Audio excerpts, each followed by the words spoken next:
எல்லாரும் இன்பற்றிருக்க வேண்டி யாமறியேன் யாமொன்றறியேன் பராபரமே. ஆன்மீக அன்பர்களே, ஜோதிடத்திலே நம்பிக்கை கொண்டு இந்த பதிவை பார்க்கக்கூடிய அன்பர்களே, அனைவருக்குமான எனது வணக்கங்கள். கற்பக விநாயகனுடைய பாதம் தட்டு உங்களுக்கு குரோதி வருஷம் ஆடி மாதம்னு சொல்லக்கூடிய இந்த தமிழ் மாதம் கடக மாதத்தினுடைய ராசி பலன்கள். மேஷராசி அன்பர்களே, அசுவினி பரணி கிருத்திகை நட்சத்திரம் உள்ளடக்கிய அன்பர்கள், இந்த ஆடி மாதம்ங்கிறது சூரியன் கடகத்திலே ஒரு மாதம் வரைக்கும் இருக்கக்கூடிய காலம். சூரியனை அடிப்படையாக கொண்டுதான் எல்லா ஜாதகமும் எழுதப்படும். சந்திரனை அடிப்படையாக கொண்டு ராசி. அஸ்வினி நட்சத்திரத்தில் பிறந்தவர்கள், பரணி நட்சத்திரத்தில் பிறந்தவர்கள், கிருத்திகை நட்சத்திரத்தில் பிறந்தவர்கள் மேஷராசி. சந்திரன் மேஷத்திலே இருக்கக்கூடியது. அப்போ உடல் மேஷம், சந்திரன்.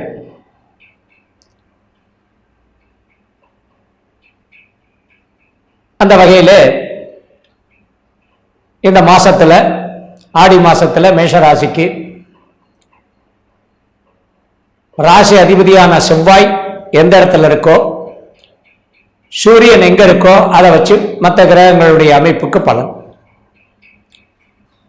இப்ப சூரியன் கடகத்தில் இருக்கிறதும், செவ்வாய் ரிஷபத்தில் இருந்து மிதுனத்துக்கு போறதும் இந்த ரெண்டு காலகட்டத்திலையும் இருக்கும்.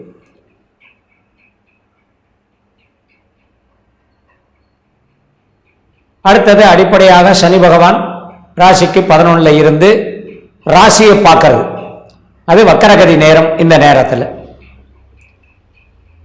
12ல் ராகு, 2ல் குரு. பொதுவாக இந்த ராசி என்பவர்களுக்கு எந்த ராஜா எந்த பட்டணம் போனா என்ன, யார் என்ன செஞ்சா என்ன, நமக்குண்டான வேலைகள் நமக்கு கரெக்டாக நடக்கிறதா அப்படின்னா கண்டிப்பாக நடக்கும். அது மாதத்தினுடைய 3 பகுதிகளாக இந்த மாதத்தை பிரிச்சுக்கணும்.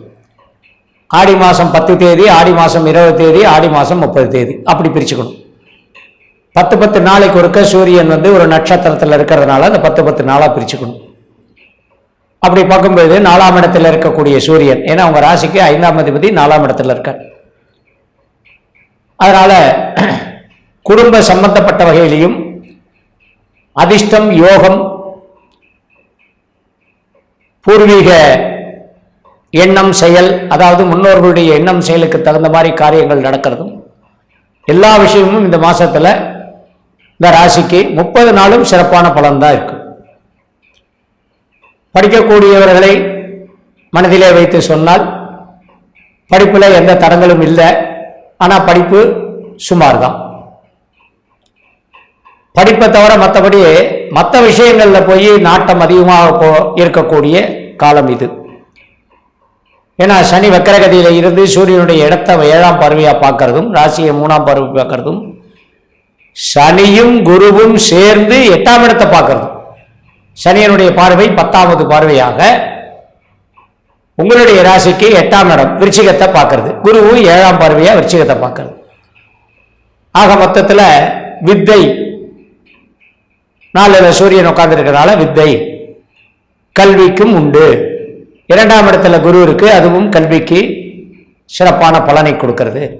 அதனால படிப்பை தவிர எக்ஸ்ட்ரா கரிக்குலர் அப்படின்னு சொல்லக்கூடிய வேறு விதமான விஷயங்கள்ல நாட்டம் கொள்ளக்கூடிய குழந்தைகளாக இருப்பார்கள்.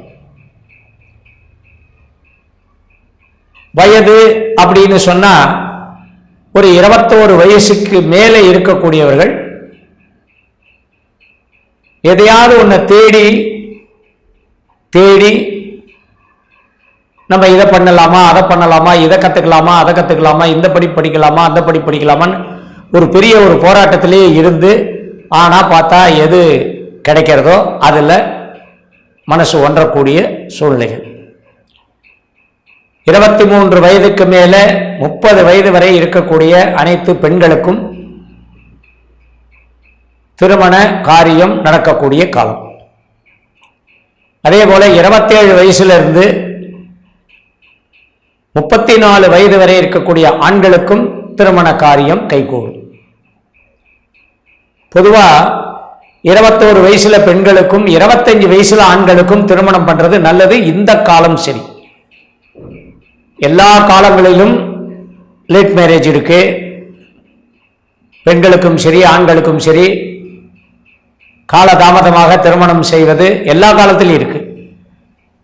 ஆனால் சரியான வயதுன்னு எடுத்தா ஒரு 25லேருந்து 27க்குள்ள ஆண்களுக்கும் 21லேருந்து 23க்குள்ள பெண்களுக்கும் திருமணம் பண்ணிடணும்.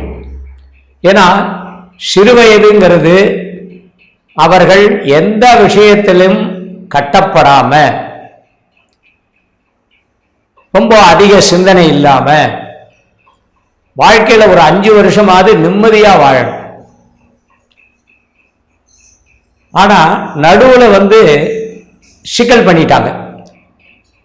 நல்ல வேலை கிடைக்கணும், அது கான்செப்ட் கரெக்ட். இந்த மாதிரி விஷயங்கள்ல நல்ல ஒரு வீடு வாங்கணும், நான் வெளிநாட்டில் செட்டில் ஆகணும், அங்கே செட்டில், இந்த மாதிரி எண்ணங்கள்லாம் நிறைய தான் இந்த திருமண தடைங்கிறது உருவாச்சு. பெற்றோருடைய கடமை என்ன அப்படின்னா அவருடைய சிறு வயதிலேயே திருமணத்தை நடத்தி முடிச்சிடணும். இதை நான் பேரண்ட்ஸுக்கு சொல்லக்கூடிய ஒரு சின்ன ஆலோசனையாக நான் சொல்கிறேன். இதை கேட்கறது கேட்காது அவங்களுடைய சௌரியம். சிரமப்படாமல் ஒரு 30-32 வயசு வரைக்கும் சிரமப்படாமல் வாழ்க்கை நடத்திய அந்த குழந்தை பாக்கியம், அந்த குழந்தைகளுடைய அந்த மன சந்தோஷம், குடும்ப சந்தோஷம், இதெல்லாம் இந்த வயசுல தான் இருக்கும். இது மேஷராசிக்கு சிறப்பான ஒரு எண்ணம் செயலை கொடுக்கக்கூடியது. அதனால தான் மேஷராசியில் இருக்கிறவங்க ஆணாக இருந்தாலும் சரி பெண்ணாக இருந்தாலும் சரி சிறு வயசுல கல்யாணம் பண்ணிடணும்னு ஒரு தனித்துவமே உண்டு, தனி தத்துவமே உண்டு. அதை வச்சு தான் சொன்னேன். 32 வயசுக்கு மேல 43 வயது வரை இதுவரை வேலை இல்லை சரியான வேலை அமையல, நிரந்தரமான வேலை அமையல அப்படின்னு இருக்கக்கூடியவர்களுக்கு நல்ல வேலை கிடைக்கக்கூடிய காலம். ஆனா இந்த குரு பெயர்ச்சிக்கு பின்னாடி பார்த்தீங்கன்னா ஒரு காமாசோமான சாதாரணமான பலன்கள் தான் நடந்திருக்கும். ரொம்ப பெருசாவெல்லாம் எல்லாரும் மற்றவங்கெல்லாம் சொல்லியிருப்பாங்க, நான் சொல்லலை, மற்றவங்கெல்லாம் சொல்லியிருப்பாங்க. உனக்கு அப்படி இருக்கும் இப்படி இருக்கும், ராஜயோகமாக இருக்கும், நீ அதை பண்ணுவ இதை பண்ணுவ, நீ நினைச்சதெல்லாம் நடக்கும், இரும்பு பொடியை எடுத்து வச்சு கையில் மூடி வச்சேன்னா தங்கப்பொடி ஆகிடும், அப்படின்லாம் சொல்லியிருப்பாங்க. அந்த மாதிரிலாம் யாருக்காவது நடந்திருக்காங்கிறத நீங்களே முடிவு பண்ணிங்க. இது சில தோஷங்களுக்கு உட்பட்ட காலமாகத்தான் இருக்கு. இப்போ சனி வக்கரம் 19/6 சனி வக்கரம் ஆயிடுது. அடுத்து பார்த்தீங்கன்னா 15/10 குரு வக்கரம் ஆயிடுது. வக்கரகதியில் இருக்கக்கூடிய கிரகங்கள் எப்பொழுதுமே நல்ல விஷயங்களை செய்யாது. இதை முதல்ல நம்ம மனசுல வச்சுக்கணும். அப்ப 2ஆம் இடத்துல இருக்கக்கூடிய குரு குடும்பத்தை நல்ல முறையில் பார்த்துக்கும். 42 வயசுக்கு மேல 53 வயது வரை இருக்கக்கூடியவர்களுக்கு குடும்பம் சிறப்பாக இருக்கும். ஏன்னா அந்த குடும்பஸ்தானத்தில் தான் குரு உட்கார்ந்து இருக்கு. அவர் பார்க்கக்கூடிய பார்வை 8ஆம் இடத்தை பார்த்தாலும் கட்டங்களை கொடுத்தாலும் நல்ல விஷயங்கள்லாம் நிறைய நடக்கும். இல்லைன்னா மன அமைதி நிம்மதி, இந்த மன அமைதி நிம்மதிக்குன்னு தனியா ஜாதகத்துல ஒரு கட்டமே இருக்கு. அதை வச்சுதான் சிந்திக்கணும்.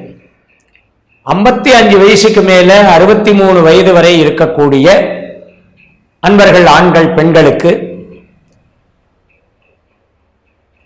வெளிவட்டார பழக்க வழக்கங்களால நல்ல ஒரு நிலை, சொத்து ஏதாவது வாங்கணும், அசையாத சொத்துக்கள் வாங்கணும், வீடு மனை நிலம் வாங்கக்கூடிய யோகம்.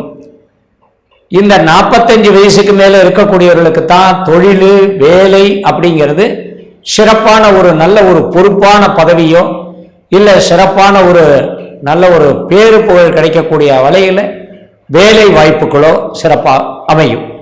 அதே போலதான் உத்தியோகம், வியாபாரம், தொழில் எல்லாத்திலையும் லாபம் உண்டு. நல்லதே செய்யக்கூடிய நீங்கள் உங்களுக்கு நல்லது மட்டுமே நடக்கும் அப்படிங்கிறதோட இந்த பதிவு.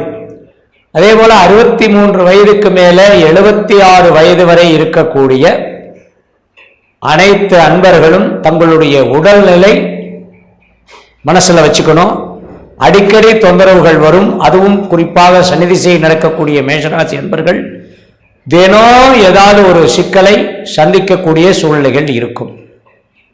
76 வயசுக்கு மேலே 87 வயது வரை இருக்கக்கூடியவர்களுக்கு தங்களுடைய மகன் வழி பேரன், மகள் வழி பேரன், பேத்தி இவர்களுடைய அனுசரணை உங்களுக்கு நல்ல ஒரு மன நிம்மதியும் சந்தோஷத்தையும் கொடுக்கக்கூடிய காலம். மீண்டும் சந்திப்போம்.